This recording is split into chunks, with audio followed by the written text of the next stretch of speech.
Es hora de ponernos al día con nuestros derechos. Por la vivienda digna, la recuperación justa y la justicia social, les damos la bienvenida a su programa Tus Derechos al Día. Gente, estamos una vez más aquí en Ayuda Legal Puerto Rico en nuestro espacio de Tus Derechos al Día, un espacio que creamos desde la organización con la idea de hablar de distintos temas de política pública y de hablar de cosas que inciden en derecho y no necesariamente tenemos el tiempo en otros espacios. Tenemos aquí la mesa llena. Antes de comenzar oficialmente teníamos ese compartir tan ameno que siempre se da en Ayuda Legal Puerto Rico, y qué bueno tenerlas a ustedes en la mesa para esta conversación de altura que nos caracteriza en este espacio. Así que empiezo contigo, Glory. Saludos a todos y todas, Glory Meléndez del programa de Apoderamiento Legal. Sí, saludos. Hacía mucha bienvenida. falta, Vero. Un aplauso a Vero, que regresé. Pero estás como pez en el agua. Gente como nunca, bastante fresca como un salmón. Pues yo soy Verónica Rivera, contenta de estar de vuelta aquí con ustedes. Fuiste extrañada. Gracias, estoy con el programa de Derecho a tu Casa. Pasó tanto tiempo, se olvidó cuál era. Ay, yo soy Verónica del programa de Recuperación Justa. Y qué bueno cuando podemos coincidir y estar juntas en un mismo lugar. Somos como un School of Fish, todas juntas todo el tiempo. Miren, gente, yo quiero, además de agradecer a la gente que ha estado siguiendo Ayuda Legal Puerto Rico, la gente que ha estado apoyando dos cosas que me parecen importantes. Primero, tengo que decir, personas que se han estado comunicando con Ayuda Legal para hablar del tema de vivienda pública, el tema de exposición al plomo. Por ahí viene una reunión comunitaria en los próximos días. Me parece que eso también es una buena noticia, y hacer la actualización de que, como ustedes saben, la Administración de Vivienda Pública reportó que habían 40 residenciales con alta incidencia de plomo, que es un número mucho mayor que de aquellos 16 que había hablado, 12, 16 al inicio, y pues la gente todavía está esperando. Va a haber una resolución también de la legislatura, si no me equivoco, exigiendo la vivienda en nombre de los residenciales que están contaminados con plomo, porque realmente es un tema bien preocupante, y yo creo que es un tema que entre todas las cosas que pasan en el país no se puede pasar por alto. Segundo, darle las gracias a la gente que de una manera u otra ha estado apoyando los esfuerzos para seguir educando sobre el derecho al aborto. El aborto es legal en Puerto Rico, ya hemos tenido oportunidad durante el semestre pasado, y esta vez hubo una repetición y se grabó un curso dirigido a abogados y abogadas. También tuvimos un espacio para profesionales de la salud y nos alegra mucho ese espacio. La línea, el hotline del aborto es legal y también de autonomía de las mujeres embarazadas va a seguir abierto hasta un tiempo, ¿verdad? Que todavía vamos a ir semana a semana evaluándolo, pero va a seguir abierta los jueves de 9 a.m. a 5 p.m. a través del 787-434-7575, 787-434-7575, una línea gratuita y confidencial donde usted puede llamar de 9 a 5 p.m. y nosotros le vamos a contestar preguntas que usted tenga legales sobre el derecho al aborto en Puerto Rico y la autonomía de la mujer embarazada a la luz de los últimos proyectos que se hicieron ley.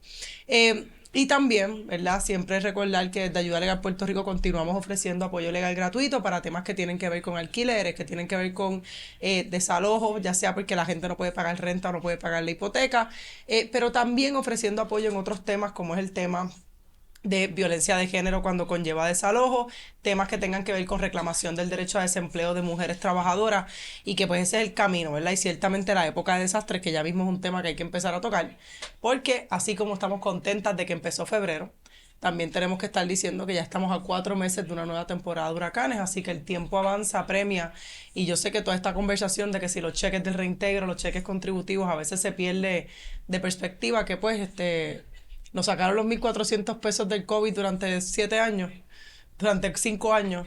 Así que ese cheque de alivio contributivo, si es que llega en su momento, que no se convierta en una pantalla para no ver, ¿verdad?, lo urgente y lo apremiante. Así que quería consignar eso para el récord. Compañera, ¿qué nos ocupa hoy? Hoy vamos a tocar del tema, que es un tema que sigue sacudiendo al país, y yo creo que es un tema que sacude al país cada vez que trasciende, que es el tema de maltrato a menores. Desde Ayuda Legal Puerto Rico, aunque nosotras no vemos casos relacionados a maltrato de menores directamente, ni vemos casos de familia dentro de la organización, la realidad es que reconocemos que el asunto de la violencia intrafamiliar, particularmente esa que aqueja a personas adultas mayores, y en este caso el tema que nos ocupa de hoy, menores, no solamente es un tema constante, sino que es un tema que se convierte en un vórtice para hacer varias cosas. Primero, la urgencia de hablar de que existe el maltrato por parte de padres, madres, tutores, custodios, ¿verdad? Y yo creo que eso hay que ponerle el nombre. Vamos a hablar aquí, ¿verdad? Sobre cómo eso también se presta para criminalización de la pobreza, la necesidad que hay de apoyo intrafamiliar, del apoyo interagencial, de cómo los recursos del Estado deben estar ahí para apoyar a las madres y los padres y a las personas que son cuidadoras, que en Puerto Rico en su mayoría son mujeres y son abuelas y son madres, ¿verdad? Yo creo que eso es importante. Pero yo creo que hay que poner también, quizás desde el inicio, reconocer y validar algo muy puntual, que es que el maltrato de menores existe y existe muchas veces ejercido o existe bajo el cuidado de estas personas que son las llamadas a cuidar a estos menores. E indistintamente de las condiciones sociales que puedan existir, indistintamente de las condiciones o de las conversaciones y los apoyos que puedan existir, yo creo que hay que consignar para el récord que sí hay padres y madres abusadores y sí hay tutores y custodios que son abusadores, ¿verdad? Yo creo que nosotras, parte de ese proceso es darnos cuenta de que también hay una responsabilidad individual en la protección de los derechos humanos y que esa responsabilidad, cuando digo individual, quiero decir entre la gente en este nivel más primario y que ciertamente esas instancias se dan y hay que ponerlo, ¿verdad? Cuando vemos estos casos de niños que estaban amarrados, privados de libertad, niños que no se aseaban, niños que no se llevaban a la escuela, que eran maltratados, golpeados, esas situaciones existen y hay que apuntarlas.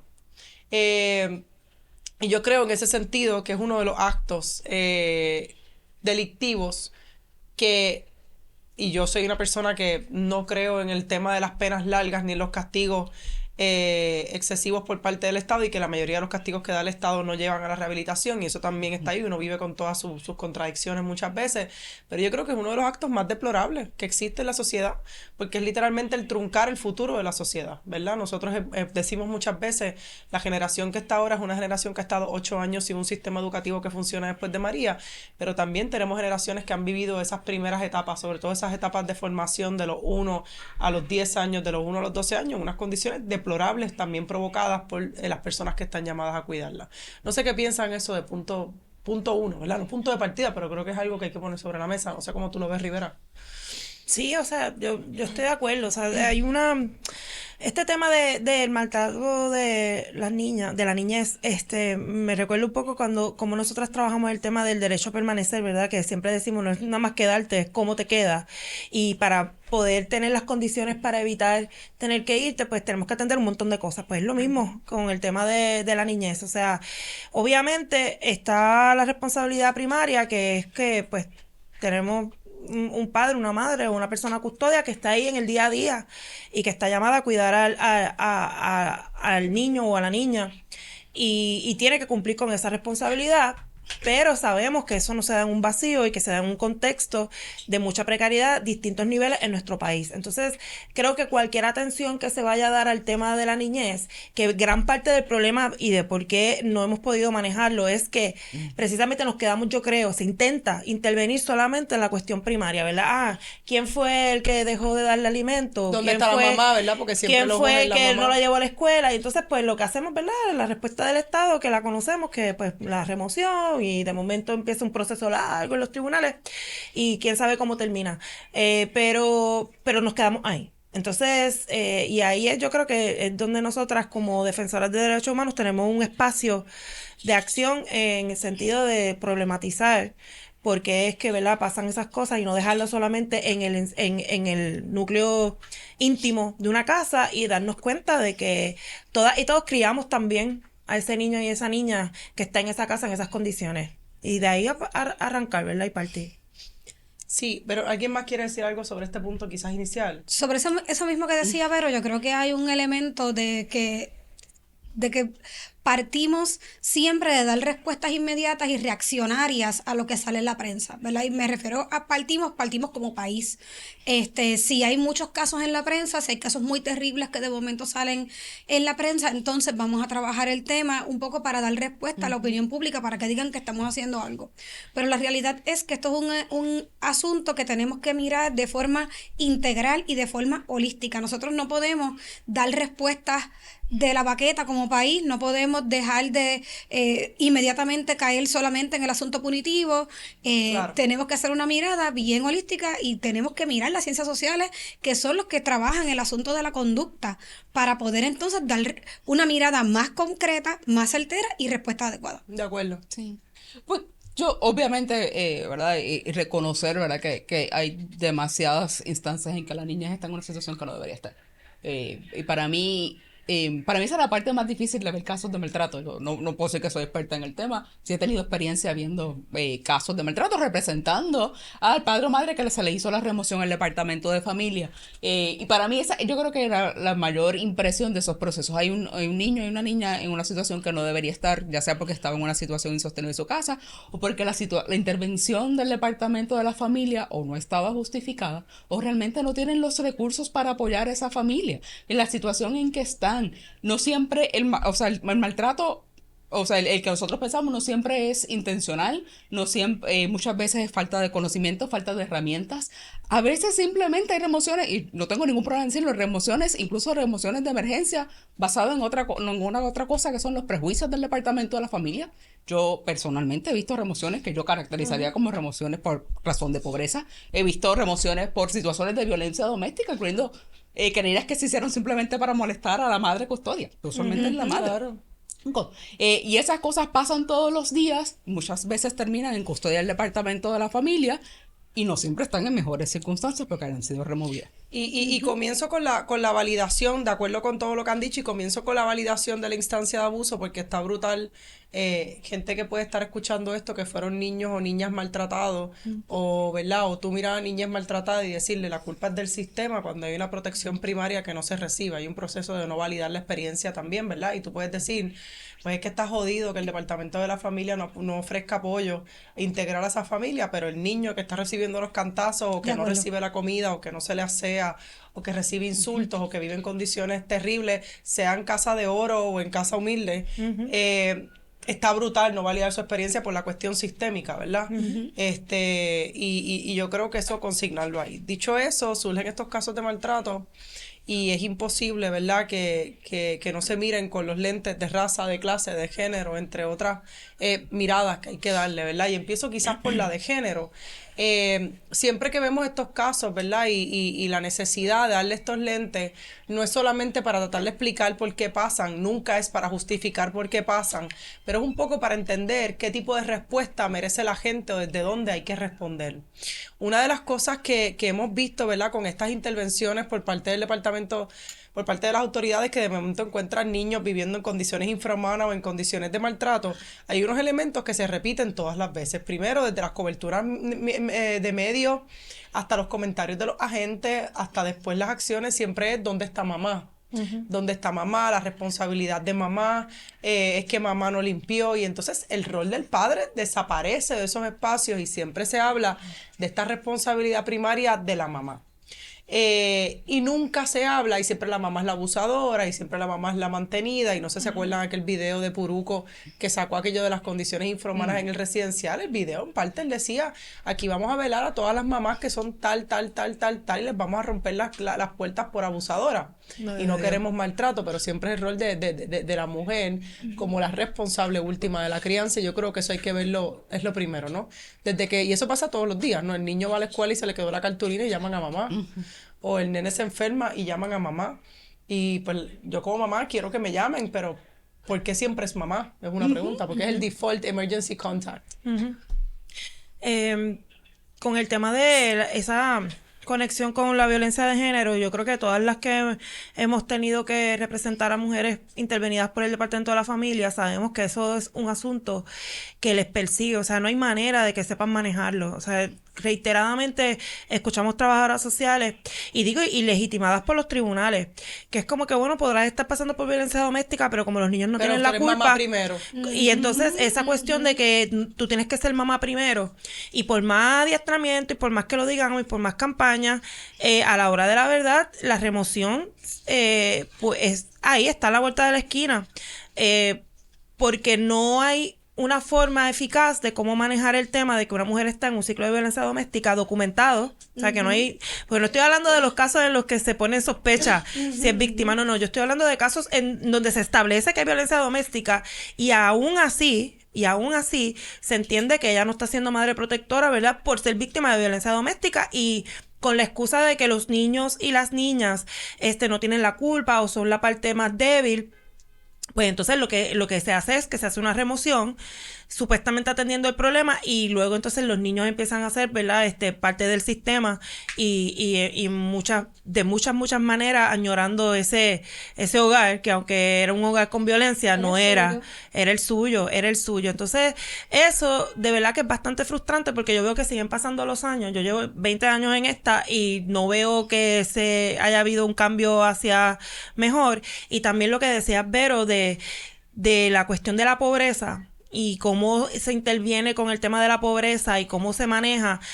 La verdad es que yo quisiera que todo el mundo tuviera la oportunidad de vivir eso, o sea, de verlo, porque yo creo que son cosas que hasta que uno no las ve, uno no puede creer que una persona literalmente utiliza las condiciones de pobreza para tratar mal a la persona, para entender que no tiene derechos. O sea, la cantidad de mujeres que firman entrega voluntaria de sus hijos y sus hijas, que no lo tendrían que hacer si hubieran tenido la orientación de un abogado y una abogada, pero como no pasa y eres una persona pobre, es como si no fueras persona. O sea, le ponen a firmar la persona desesperada, porque para muchas personas el departamento de la familia es como la policía. Claro. O sea, o peor. Vienen y le ponen a firmar, se llevan a sus hijos pensando que eventualmente los van a recuperar, y hay veces que nunca los recuperan, y lo primero que utilizan es que firmó la entrega voluntaria.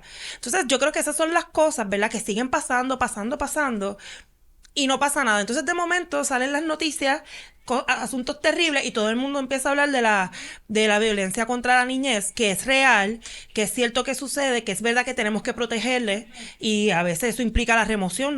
Yo creo que ninguna de nosotras puede decir que se pueden quedar ahí, ¿verdad?, en medio de la violencia, pero nosotras también sabemos que el Estado no tiene las herramientas para darle una oportunidad a esa familia de rehabilitarse, de reencontrarse y de estar mejor. Y ese es el problema.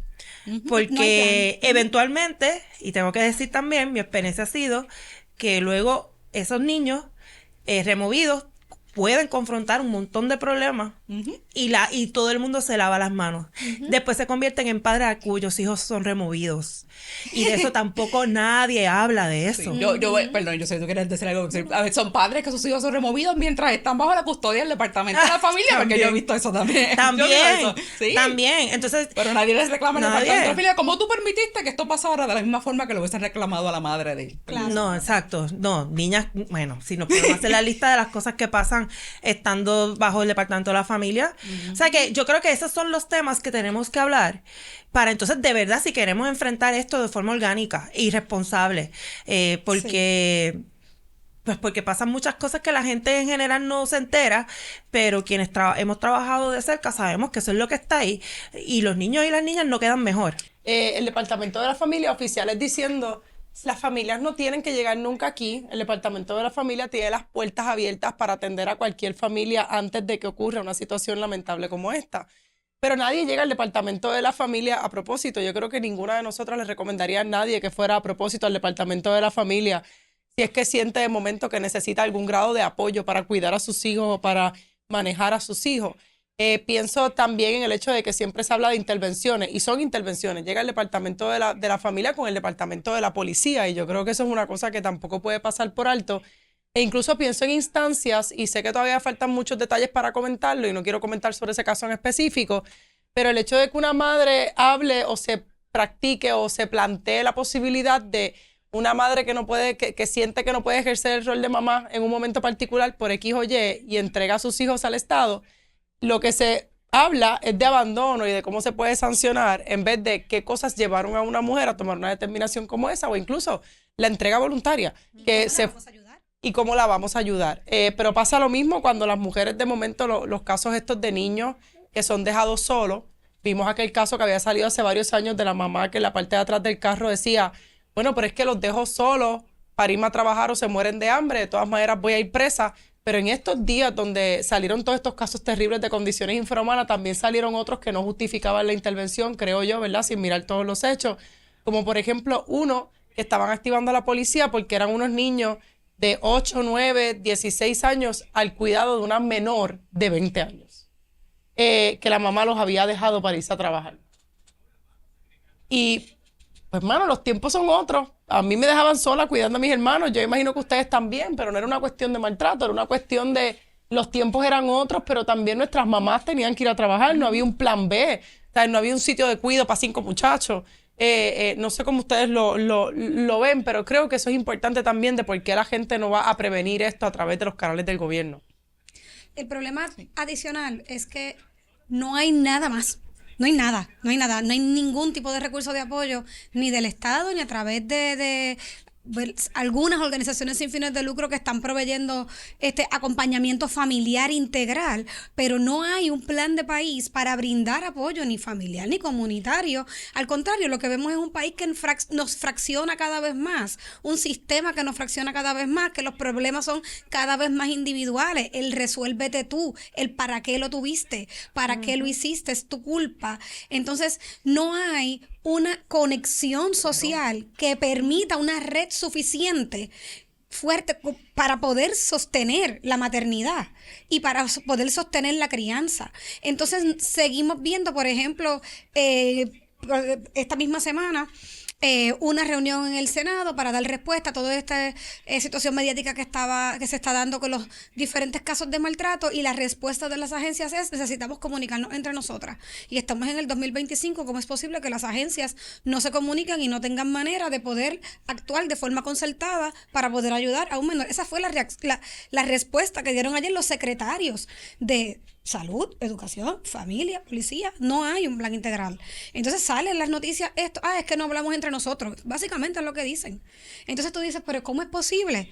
¿Cómo es posible? ¿Cómo es que se está promoviendo el diálogo? ¿Cómo es que se está promoviendo una red de apoyo comunitario? De ninguna manera, no existe, no hay plan. No hay un plan. Entonces, no es que no haya planes establecidos en papel, los hay. Las personas activistas por los derechos de la niñez, las organizaciones que trabajan con asuntos de la niñez lo han denunciado, lo han dicho constantemente en los medios, en la prensa. Hay planes, hay cosas que se han hablado, vamos a mirarlas, vamos a evaluarlas y vamos a implementarlas. ¿Por qué no las implementamos? Pues aquí estamos otra vez. Un estado de emergencia, una declaración de estado de emergencia. Hay una propuesta por ahí. Hay una propuesta por ahí. Porque podemos hablar un poquito de la propuesta, ¿verdad? Sí, también. podemos hablar un poquito de la propuesta. Y la respuesta dependiendo, o sea, hay una situación que hay que atender, ¿verdad? Y creo que hay una situación que hay que atender con urgencia y con dándole importancia, ¿no? Pero los planes cada vez que a mí me hablan de declaración de emergencia, yo me trinco. Porque pienso algo malo aquí va a ocurrir, porque es lo que históricamente ha pasado. O no pasa absolutamente nada, o se utiliza para brincarse procesos, brincarse garantías y violentar los derechos de la gente. Y eso es una preocupación. Peor, para lavar la cara del gobierno. O para lavar la cara del gobierno, que también ha pasado. Hay una propuesta, un proyecto de ley que se presentó hace poco, me parece que esta misma semana, que es muy parecida a una que se había presentado el cuatrienio pasado, para hacer una declaración de emergencia para atender la situación de crisis, por llamarla de alguna forma, de maltrato, que va dirigida, en mi impresión, más que nada a obligar al gobierno, incluyendo la rama judicial, que establezca protocolos coordinados de cómo manejar esta situación, por un lado, y por otro, para recolectar datos. Que en este país no hay datos sobre nada, ¿verdad? Pero si vamos a atender un problema social, pues necesitamos saber, necesitamos una fuente clara de qué es lo que realmente está ocurriendo y cuáles pueden ser las causas de eso para poder estudiarlo. Así que lo que me parece que esta propuesta más que nada va en la misma línea de alinear los esfuerzos del gobierno para que vayan dirigidos en la misma dirección, más que establecer un proceso urgente que elimine esas garantías. Siempre hay que tratarlo con cuidado. La palabra emergencia se ha abusado mucho y se puede utilizar para validar un montón de cosas. Y eso yo creo que sería mi comentario principal como bandera amarilla. Cuidado de no utilizar esto para eliminar garantías o para reducirlos en aras de evitar el maltrato o de atender el maltrato. Y digo, última cosa, y atender el maltrato desde el Estado, ¿no? Que la verdad es que hay un dicho por ahí que cuando tu única herramienta es un martillo, todos los problemas son clavos. La respuesta del Estado usualmente es penalizar. Así que mientras esa sea la respuesta, pues necesitamos otras alternativas. Te escucho y no quería que se pasara por alto que la ley que regula el tema de el maltrato a la niñez precisamente tuvo una reforma que cambió la perspectiva de la ley. Antes la perspectiva era una perspectiva más de reunificación y era que tuvieran más garantías para que esa familia pudiera reunirse. Y ahora la perspectiva es todo lo contrario, una perspectiva en que, de nuevo, se utiliza el niño o la niña en el centro, como que lo que nos importa es el niño o la niña. Entonces se movieron un montón de los términos para la remoción, las cuestiones del due process, todo eso se miró, e incluso imponiendo la obligación, hasta que yo nunca he entendido bien cómo eso se puede manejar. O sea, yo a los abogados y abogadas a denunciar situaciones de maltrato, y se puso más punitiva y más difícil, ¿verdad?, para esa reunificación. Y eso es importante, porque si se va a hablar de acciones del Estado, pues analicen que hicieron ese cambio y evidentemente no funcionó. O sea, porque yo creo que tiene que haber una responsabilidad de parte del Estado.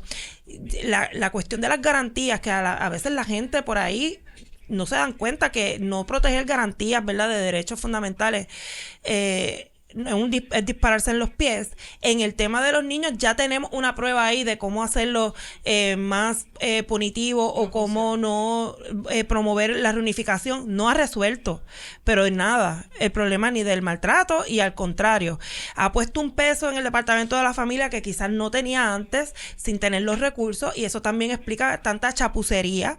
Esa es la palabra que me viene a la mente, tanta chapucería en el manejo de tantos casos.